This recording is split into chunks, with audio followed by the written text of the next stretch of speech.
New World Cross server is here for the PTR, but there's a couple of interesting things that are not coming with it, and one that is. Let me jump in and explain what I'm talking about. So yeah, the PTR is coming tomorrow, and it does have the improved group finder. Now, I said the PTR is coming tomorrow. It's coming on the 16th. Now, it doesn't actually say a specific time for that. Normally, these things are around about 5 or 6 o'clock.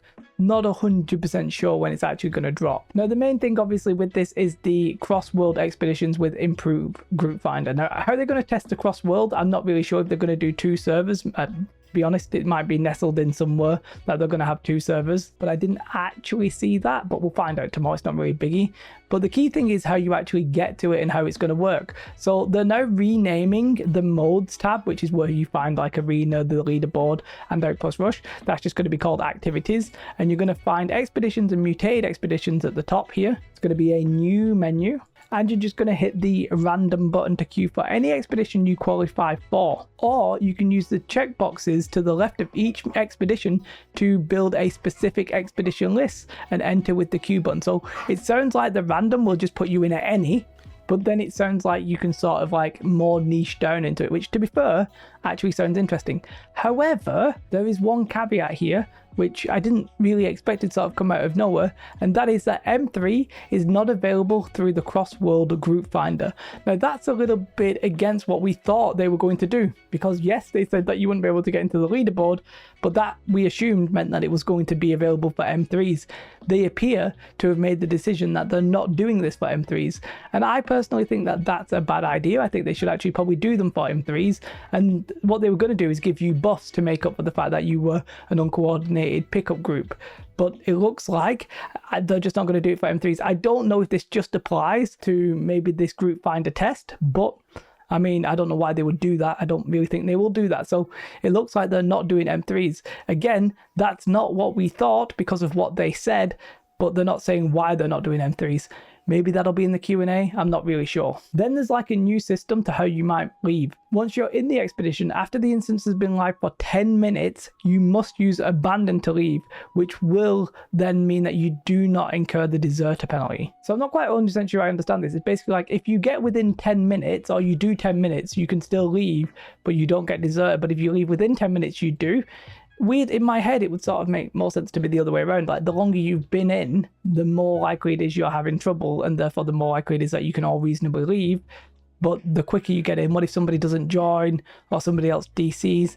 I have no idea how that's going to work. It's going to be really interesting to see how that works. Basically, it says check out the in-game bit. Now, the date and the time here is because the New World development team are going to actually play the game with the rest of us plebs. Sorry for calling you a pleb. I'm a pleb, you might not be. That's actually like midnight for me, so I don't think I'll necessarily bother, but you know, for you guys in the US, that might make a lot more sense for you.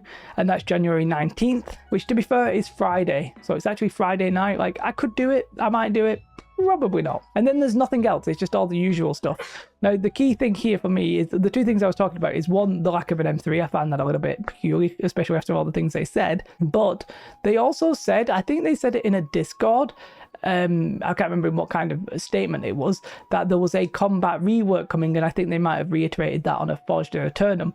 There is no mention of that here, and what was weird is that they said that would be on a PTR in a couple of weeks, and yet it's not in this PTR, or is it? Maybe we'll get an actual full patch notes with this, I don't know. If we do, obviously that will be very interesting. If not, then it will literally just be the cross-world expedition with group finder stuff like this improved group finder.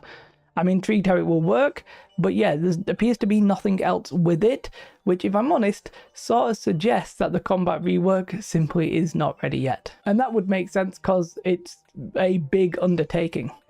Now, I'm not going to go through all of this, but there was a Forged in Aeternum today about the economy, and basically what they show here, that this was the video, or this was the state of play when they last did the video, and everybody was like, the economy's not good. And you can see the reason they thought that is that they only just trickled in to this sort of like negative. So green basically means that there's more coming into the economy, more gold coming into the economy, and red means that there's more leaving. And then they said that basically straight after that, it started to look like this. And that obviously meant that people were feeling the pinch. You can see that sort of like towards the end of October. And then they say it is now, as of the date of like showing us this, that it now looks like this, which means you can see there was sort of like gold going out, then that's all down. And now we're into a you know, a ratio in which there's gold coming into the economy. Just want to make it clear that what a gold sink is. Gold is when like that actually gets destroyed, basically it goes away. If I buy something from you, like a health potion, the health potion gets destroyed, but the gold stays in the economy. If I buy it on the trading post, then we actually lose a bit of tax.